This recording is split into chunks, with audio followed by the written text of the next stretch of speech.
밤이 깊어지면 공기가 찹니다. 창문 너머로 바람이 스밉니다. 먼 데서 종이 울립니다. 그 소리에 잠이 들고 그 소리에 눈을 뜹니다.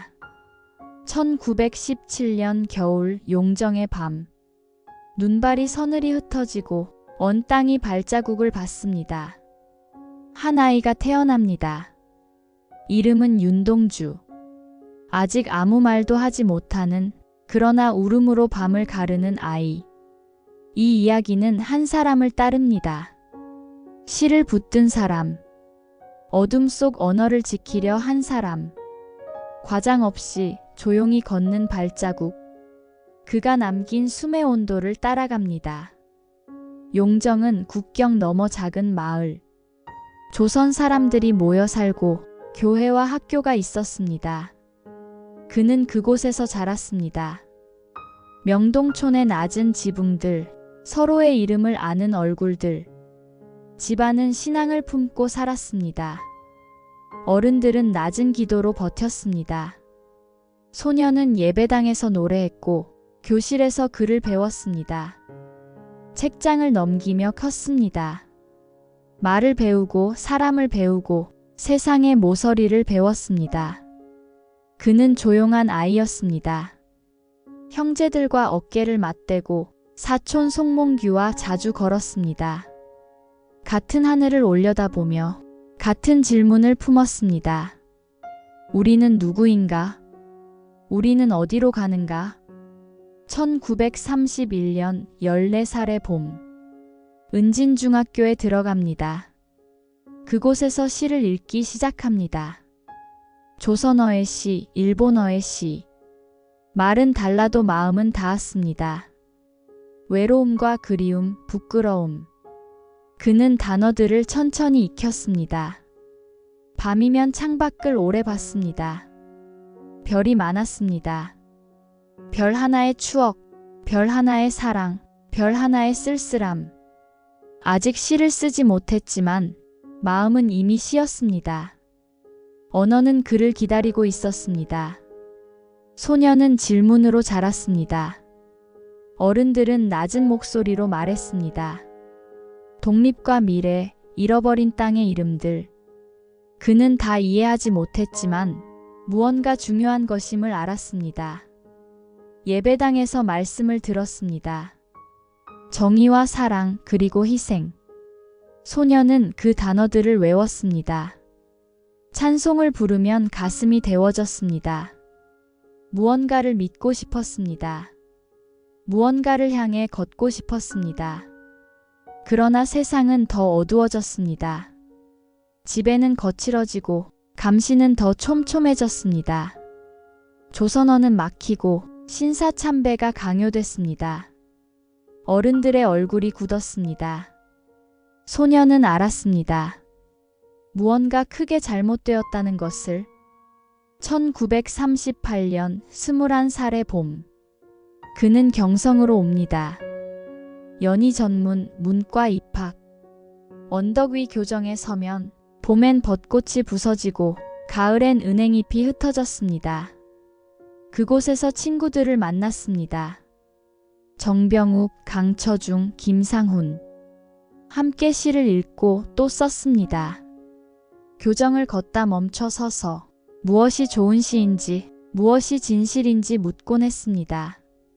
그는 늘 노트를 들고 다녔습니다. 수업 사이 도서관 창가에서 짧은 문장을 붙잡았습니다. 자화상, 소년, 눈 오는 지도. 지우고 다시 쓰고 또 고쳤습니다. 완벽보다 정직을 찾고자 했습니다. 도서관은 그의 피난처였습니다. 먼지 속으로 빛이 흘러들고 종이 냄새가 시간을 붙잡았습니다. 아무도 방해하지 않는, 오로지 언어만 남는 시간. 그는 그 고요를 사랑했습니다. 1941년 24살. 졸업을 앞두고 시를 모읍니다. 26편을 추려 베껴 씁니다. 제목을 정합니다. 하늘과 바람과 별과 시. 서문은 정병욱에게 부탁했습니다. 출판은 불투명했습니다. 시대는 어두웠고 조선어엔 검열이 드리웠습니다.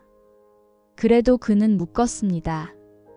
지금 남길 수 있는 것들을 만년필 잉크를 아껴 쓰고 한 글자마다 숨을 고릅니다. 이 한 권에 자신을 남기겠다고 그는 조용히 다짐했습니다. 시집 계획은 멈춰 섰습니다. 출판사는 조심스러웠습니다. 허가도 길도 보이지 않았습니다. 그는 원고를 친구에게 맡겼습니다. 언젠가 세상에 나올 나를 믿기로 했습니다. 그는 더 배우기로 합니다. 더 쓰기 위해 떠나기로 합니다. 1942년 도쿄로 갑니다. 릿쿄 대학 영문과 영시를 따라 읽었습니다. 셰익스피어와 밀턴, 워즈워스. 말은 달라도 마음은 닿았습니다. 외로움과 신념, 부끄러움과 희망. 도쿄는 높고 낯선 도시. 전차의 금소금이 하루를 가르고 인파 속에서 그는 작아졌습니다. 조선인이라는 자의식이 늘 몸 어딘가를 눌렀습니다. 하숙방은 다다미 서너 장. 작은 창으로 빛이 한 줌. 그는 그 아래 책을 펼쳤습니다. 고향을 자주 떠올렸습니다. 밤마다 별을 그려보았습니다. 전쟁은 점점 커졌고 감시는 더욱 촘촘해졌습니다. 창씨 계명이 강요됐습니다. 그는 히라누마 도주라는 이름을 등에 걸었습니다. 그 이름을 부를 때마다 자신이 아닌 것 같았습니다. 이듬해 그는 교토로 옮깁니다. 도시샤 대학의 조용한 길. 사촌 송몽규도 그곳에 있었습니다. 둘은 자주 만나 이야기를 나눴습니다. 낮은 목소리로 조선어를 지키며 내일의 말을 조심스레 골랐습니다. 교토는 더 느린 호흡이었습니다. 오래된 절과 정원 사이 돌과 나무와 물이 마음을 식혔습니다. 그는 다시 시를 썼습니다. 쉽게 쓰여진 시, 참회록, 또 다른 고향의 그림자. 마음은 더 무거워졌지만 시의 바닥은 더 깊어졌습니다. 밤이면 책상 앞에 앉았습니다. 작은 등불을 켜고 펜을 들었습니다. 도시의 불빛이 별을 가렸지만 그는 기억 속 별을 불러냈습니다. 용정의 겨울 하늘 쏟아지던 별들. 그 별들이 아직 그를 비췄습니다. 1943년 여름 교토의 공기. 전쟁의 그늘이 짙었습니다. 거리엔 군복이 많았고 조선 유학생의 걸음은 늘 조심스러웠습니다. 그는 하숙의 작은 방에서 창을 열고 산을 보았습니다. 용정의 밤하늘을 떠올리며 그리움이 시가 되고 시는 다시 그리움이 됐습니다. 가끔 일기를 썼습니다. 무엇을 읽었는지, 무엇을 생각했는지, 두려움과 외로움, 그리고 희망의 미세한 떨림. 송몽규를 자주 만났습니다. 찻집 한켠 혹은 공원 벤치. 낮은 목소리로 말을 고르며 조선의 내일을 이야기했습니다. 확신은 없었지만 희망은 버리지 않았습니다. 7월 14일 새벽이었습니다. 문을 두드리는 소리 3번. 금속이 부딪히는 소리. 그는 조용히 구두를 찾고 천천히 문을 열었습니다. 그렇게 연행되었습니다. 송몽규도 함께 잡혔습니다. 혐의는 사상과 모임, 그리고 조선어의 시. 취조실은 좁고 어두웠습니다. 누구를 만났는가? 무슨 이야기를 했는가? 그는 조심스럽게 대답했습니다. 거짓은 말하지 않았지만 모든 것을 말하지도 않았습니다. 시가 죄가 되었습니다. 자기 말이 문제가 됐습니다. 왜 시가 범죄인가? 왜 자기 언어가 잘못인가? 그는 이해할 수 없었습니다. 그는 서쪽으로 이송됐습니다. 기차는 밤을 가르며 달렸고 창밖에 빛은 스쳐갔습니다. 후쿠오카 형무소. 철문이 닫히는 소리. 그 소리가 하루의 끝이었습니다. 1944년 3월 31일 교토의 재판정에 섰습니다. 치안유지법 위반. 징역 2년이 선고되었습니다. 그는 고개를 숙였습니다. 항소는 하지 않았습니다. 감방은 어둡고 차가웠습니다. 작은 창, 약한 빛. 그는 아침마다 일어나 찬물로 얼굴을 씻었습니다. 거울은 없었고 손끝으로 얼굴을 더듬었습니다. 수염이 거칠게 자라고 얼굴은 점점 야위었습니다. 노역이 있을 때도 있었고 대부분은 갇힌 시간이었습니다. 벽을 보고 천장을 보고 바닥의 균열을 셌습니다. 시간은 늘어지고 숨은 얇아졌습니다. 종이도 펜도 없었습니다. 그는 마음으로 시를 외웠습니다. 죽는 날까지 하늘을 우러러 한 점 부끄럼이 없기를. 그 구절을 낮게 반복했습니다. 부끄럼이 없기를. 그러나 부끄러움은 남았습니다. 창씨 계명의 기억, 살아남기 위한 굽힘들. 그는 자신을 용서하기 어려웠습니다. 완벽하지 못한 자신과 오래 마주 섰습니다. 밤이면 울음이 들렸습니다. 어디선가 떨리는 숨소리. 그는 귀를 막아보았지만 소리는 벽을 타고 왔습니다. 겨울이 왔습니다. 감방은 더 차가워졌습니다. 얇은 담요에 몸을 말고 밤마다 기침을 삼켰습니다. 밥은 성기고 입맛은 사라졌습니다. 그래도 먹었습니다. 살아남아야 한다고 자신에게 말했습니다. 어느 날 주사를 맞았습니다. 영양제라 했지만 몸은 더 어지러웠습니다. 기운이 빠지고 시야가 흐려졌습니다. 의문은 남았지만 답은 들을 수 없었습니다. 1945년 1월 그는 자주 누워 지냈습니다. 천장에 금이 한 줄, 그 금을 따라 눈이 움직였습니다. 언제 생긴 금일까? 누가 남긴 흔적일까? 송몽규의 소식이 들렸습니다. 그도 아프다 했습니다. 만날 수는 없었습니다. 다만 같은 건물 어딘가 그 사실만이 위로였습니다. 2월 16일 새벽 그는 조용히 숨을 거두었습니다. 27의 겨울. 사인은 끝내 분명치 않았습니다. 공식 기록은 폐렴. 진실은 남아있습니다. 아버지 윤영석이 왔습니다. 마른 몸을 바라보다 말없이 손을 잡았습니다. 그 손은 차가웠고 시간은 한동안 멈췄습니다. 해방은 6달 뒤 그는 그 여름을 보지 못했습니다. 별도 하늘도 바람도 그의 눈엔 다시 오지 못했습니다. 1945년 8월 15일 전쟁이 끝났습니다. 거리에 사람들이 몰려나와 울고 웃으며 서로를 안았습니다. 해방이었습니다. 35년의 지배가 마침내 끝났습니다. 그러나 그는 없었습니다. 그의 시도 아직 세상에 나오지 않았습니다. 원고는 친구의 서랍 속, 시간과 먼지 속에 조용히 누워 있었습니다. 해방 뒤의 혼란은 오래 이어졌습니다. 남과 북이 갈라지고 이념이 부딪혔습니다. 사람들은 생존을 먼저 생각했고 시는 한켠으로 밀렸습니다. 1948년 정병욱이 움직입니다. 그는 친구의 원고를 꺼내어 출간을 결심합니다.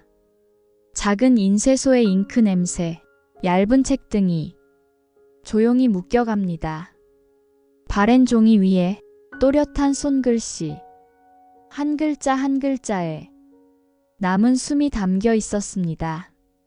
1948년 1월 하늘과 바람과 별과 시, 소박한 표지의 얇은 시집이 세상에 나왔습니다. 젊은 얼굴, 조용한 눈.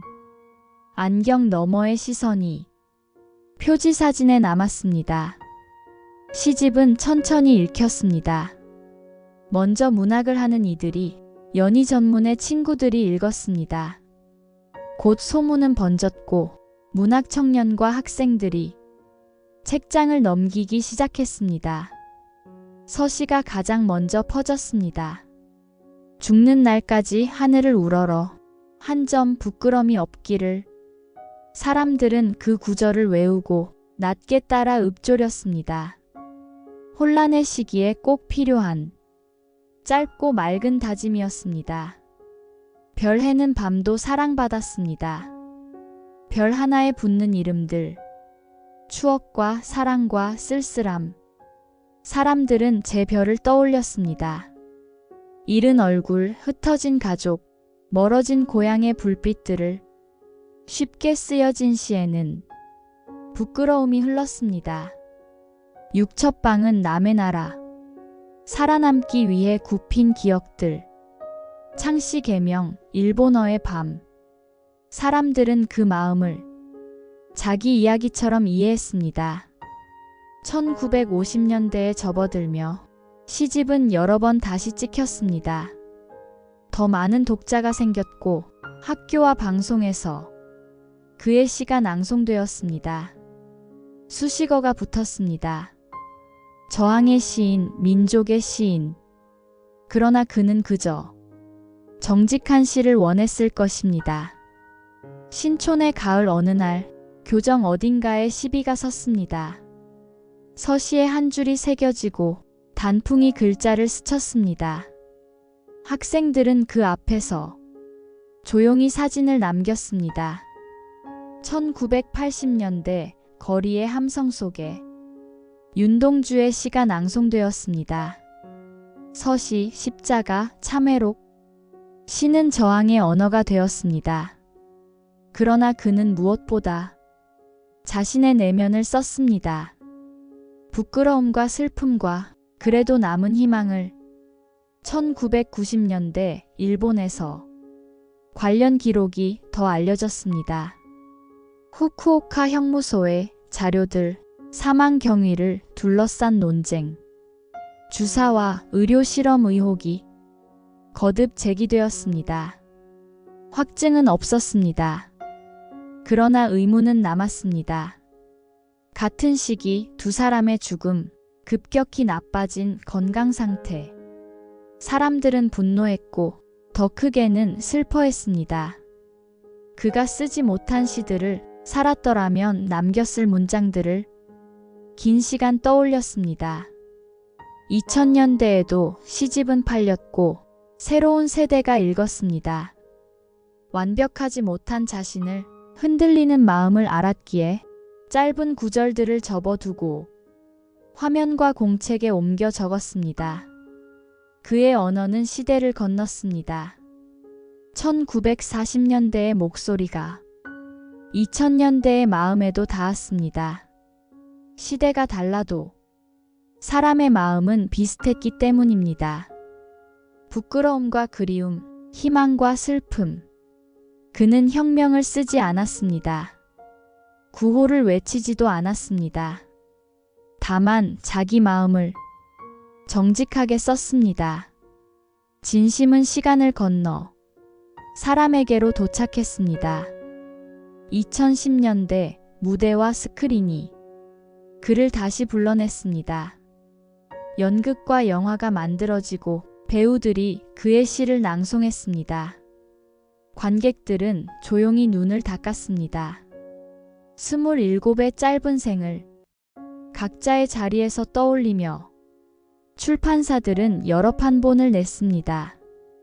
양장본, 문고판, 특별판, 해설을 붙인 책과 그림을 더한 책들도 나왔습니다.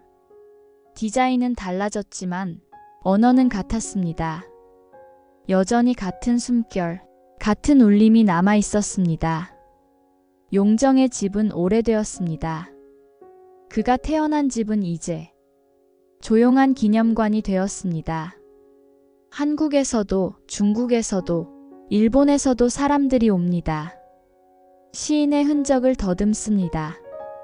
대문을 지나 마당이 보입니다. 우물이 있고 낮은 나무가 섭니다. 방 하나, 책상 하나. 그가 앉았을 자리, 그가 바라봤을 창문. 사람들은 조용히 둘러봅니다. 사진을 찍고 한 줄 남깁니다. 당신의 시로 위로받았습니다. 부끄럽지 않게 살고 싶습니다. 별을 해는 밤 당신을 생각합니다. 짧은 문장들이지만 진심은 묵직히 남습니다. 명동촌길을 따라 걷습니다. 학교 자리, 교회 자리. 많은 것이 바뀌었지만 하늘만은 여전합니다. 밤이 되면 별이 뜹니다. 그 별들이 길을 잡아줍니다. 후쿠오카 형무소는 헐렸습니다. 그 자리에 추도비가 서 있습니다. 흰 국화가 눕고 짧은 침묵이 흐릅니다. 비가 한두 방울 떨어지고 누군가 아주 낮게 읊조립니다. 별 해는 밤의 첫 줄을. 추도식에는 사람들이 모입니다. 유족이 오고 연구자가 오고 시를 사랑하는 이들이 섭니다. 국적은 달라도 마음은 같습니다. 시인을 기억하고 평화를 조용히 빕니다. 교토도시샤 대학에도 시비가 있습니다.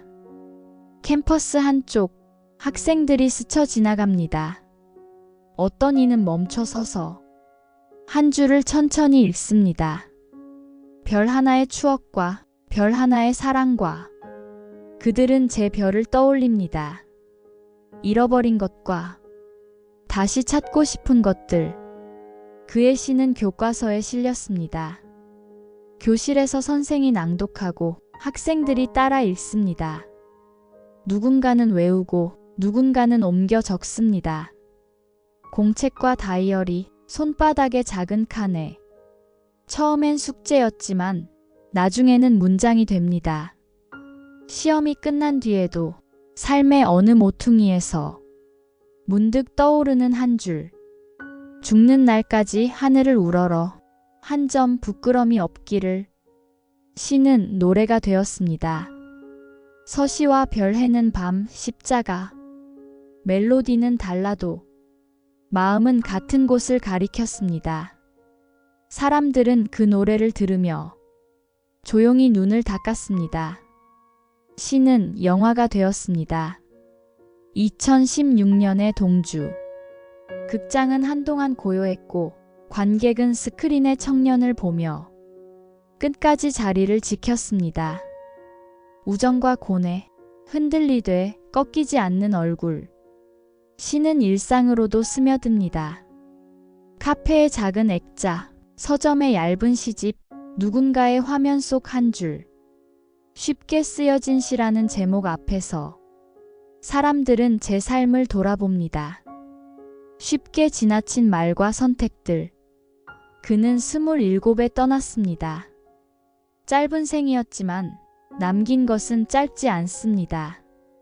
시를 건너 세대와 국경이 이어집니다. 그의 무덤은 용정에 있습니다. 조용한 언덕, 소나무 그림자. 비석에는 이름과 해가 새겨져 1917년부터 1945년까지를 잇습니다.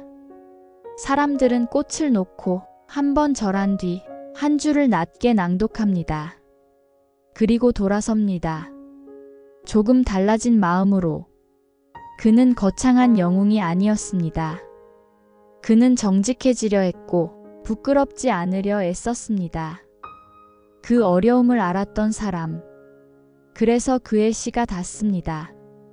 완벽하지 못한 우리에게, 흔들리는 우리에게, 부끄러움을 아는 우리에게. 연구는 오늘도 이어집니다. 논문이 쓰이고 책이 나옵니다. 새 자료가 밝혀지고 새 해석이 더해집니다. 그러나 시는 변하지 않습니다. 여전히 같은 언어로, 같은 마음을 건넵니다. 밤이 깊습니다. 창밖에 별이 있을까요? 도시 불빛이 밝아도 별은 어딘가에서 빛납니다. 보이지 않아도 우리에게로 오고 있습니다. 그는 별을 헤아렸습니다. 하나씩 이름을 불렀습니다. 추억, 사랑, 쓸쓸함, 동경. 그 이름들은 고향의 얼굴과 사라진 시간, 이룰 수 없던 꿈이었습니다. 우리도 별을 셉니다. 보이지 않아도 마음속 별을 떠올립니다. 잃어버린 사람, 이루지 못한 꿈, 부끄러운 순간과 돌아갈 수 없는 때, 그는 부끄러움을 숨기지 않았습니다. 육첩방은 남의 나라라 했고 창시의 밤을 숨기지 않았습니다. 살아남기 위해 굽힌 기억을 시 속에 조용히 놓았습니다. 그는 오래 자책했을 겁니다. 완벽에 닿지 못한 자신. 그러나 우리는 압니다. 완벽한 사람은 드뭅니다. 시대의 압력 앞에서 흔들리지 않는 사람도 드뭅니다. 그의 질문은 지금도 남습니다. 당신은 부끄럽지 않은가? 당신은 정직한가? 하늘을 우러러 떳떳할 수 있는가? 쉽지 않은 질문입니다. 예라고 하기도 어렵고 아니라고 하기도 어렵습니다. 우리는 그 사이를 걷습니다. 때로 정직하고 때로 주저하고 다만 노력할 수는 있습니다. 오늘보다 내일 더 정직하게, 어제보다 오늘 덜 부끄럽게. 완벽하진 못해도 나아질 수는 있습니다. 그는 마지막까지 하늘을 우러렀습니다. 한 점 부끄럼 없기를 바랐습니다. 그 다짐에 끝까지 머무는 마음, 그것만으로도 아름답습니다. 그의 시는 곁에 남습니다. 책장과 교과서, 그리고 마음. 같은 문장이라도 해가 바뀌면 다르게 울립니다. 15에 읽은 한 줄과 30에 읽은 한 줄과 50에 읽은 한 줄은 다릅니다. 시는 같고 우리가 달라지기 때문입니다. 그래서 시는 늘 새롭습니다. 오늘 밤 한 편을 펼쳐봅니다. 조용히, 천천히, 한 줄씩 소리내어. 혹은 마음속으로 천천히. 그리고 물어봅니다. 나는 오늘 부끄럽지 않았는가? 내일은 조금 더 정직할 수 있을까? 나의 별은 어디에 있는가? 답은 더디게 와도 됩니다.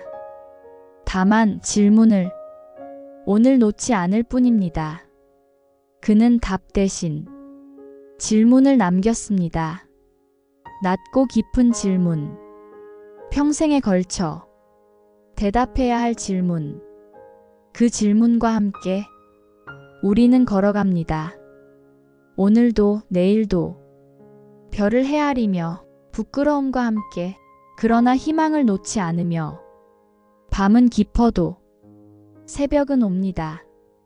별은 가려져도 빛을 멈추지 않습니다. 우리도 그렇게 살기를 보이지 않아도 빛을 향해 완벽하지 않아도 정직을 향해 그의 언어는 우리를 이끕니다. 조용하지만 확실하게 어둠 속에서도 길을 잃지 않도록 이 이야기가 당신에게 작은 울림이었기를. 구독과 알림 설정은 더 많은 이야기를 잇는 힘이 됩니다. 다음 이야기에서 뵙겠습니다. 고맙습니다.